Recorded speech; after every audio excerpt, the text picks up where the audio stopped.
Hello everyone, this is doctor Muniruddin Ahmad, physiotherapist. मैं आज आपको पैरालाइज पेशेंट के साथ फिजियोथेरेपिस्ट कैसा रहना, कैसा ट्रीटमेंट देना, कैसा कोऑर्डिनेशन रहना, आज मैं आपको ये वीडियो में समझाना चाहता हूँ। पहली बात ये है कि फिजियोथेरेपी और पेशेंट का कोऑर्डिनेशन अच्छा होना चाहिए। पेशेंट अग्रेसिव नहीं होना चाहिए, गुस्से वाला नहीं होना चाहिए। एक्चुअली पेशेंट को तो गुस्सा आते रहता है, वो फिजियोथेरेपिस्ट उसको लेके चलना चाहिए। सेकेंड पॉइंट, बहुत इंपॉर्टेंट पॉइंट है। अब जो फिजियोथेरेपी अपने घर पे होम विजिट जो फिजियोथेरेपी होता है, जो पैरालाइज पेशेंट जो वॉक नहीं कर सकते हैं, बेडरिडन रहते हैं, तो वो पेशेंट को फिजियोथेरेपी खाली पैसिव मूवमेंट देके चले जाता है। पैसिव मूवमेंट बोले तो जो फिजियोथेरेपी अपने हाथों से करके उसका खून पसीना एक कर लेता है, मगर ये है पर्टिकुलर जैसा 20 मूवमेंट्स देना है, मगर उसके बाद एक्टिवली थोड़ा तो पेशेंट से कराना है। ये बहुत इंपॉर्टेंट है।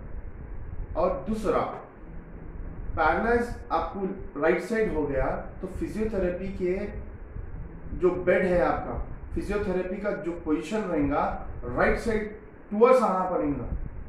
तो ये इससे क्या हो जाता बोले तो फिजियोथेरेपी उसकी एक्सरसाइज अच्छा करा सकता और पेशेंट मूव होने की इच्छा में रहता। जो पेशेंट ये राइट साइड में मूव नहीं हो सकता, वो राइट साइड में मूव हो सकता।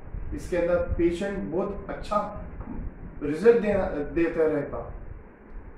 थर्ड पॉइंट, और ज्यादातर आदमी नहीं चलने का वक्त रहता, एक टाइम पीरियड रहता जो फिजियोथेरेपिस्ट कुछ मालूम, न्यूरोसर्जन को ही मालूम है ये पेशेंट कब चल सकता, तो डे 1 से चलाना शुरू कर देते।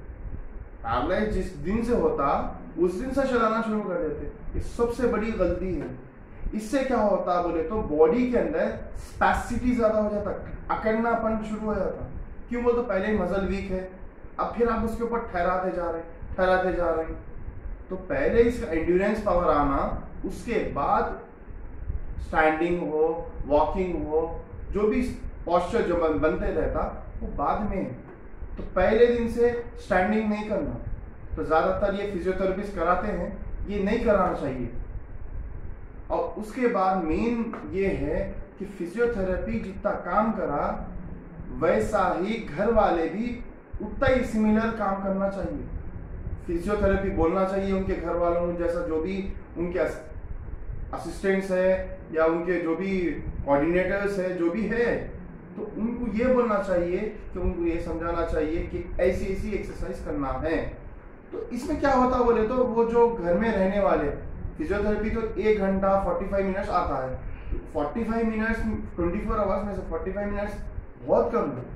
ये ऐसे पैरालाइज केसेस को 3 टाइम फिजियोथेरेपी करना जरूरी है, तो इससे आपको रिजल्ट अच्छा मिलेगा, ये स्पैसिटी खत्म हो जाएगी। और लास्ट बात ये बोलना चाह रहा हूं मैं, ये जब भी पेशेंट पैरालाइज हो जाए तो इनके सामने पिछले वे जो पास्ट टेंस है इनका चुप के रिकॉल नहीं करना चाहिए। तुम ऐसे थे, इस बात से ऐसे हो गए, तुम दूसरों को मारते थे, इस बात से ऐसे हो गए। ये रिकॉल करने से माइंड और डाइवर्टेड शुरू होता। ये जो पेशेंट है आइसोलेट कंडीशन में चले जाता, डिप्रेशन में आ जाता। वो डिप्रेशन आइसोलेट होने से अभी और खराब हो जाता। जो चीज एंड्योरेंस पावर बढ़ाने के चक्कर में रहते और नीचे होना शुरू हो जाता। तो ये सब चीज ध्यान में रखिए और पैरालाइज पेशेंट का फिजियोथेरेपी कराइए। हमारे खैर फिजियोथेरेपी में I am the specialist in stroke and paralyse cases. You can call 9966656732। Thank you one and all.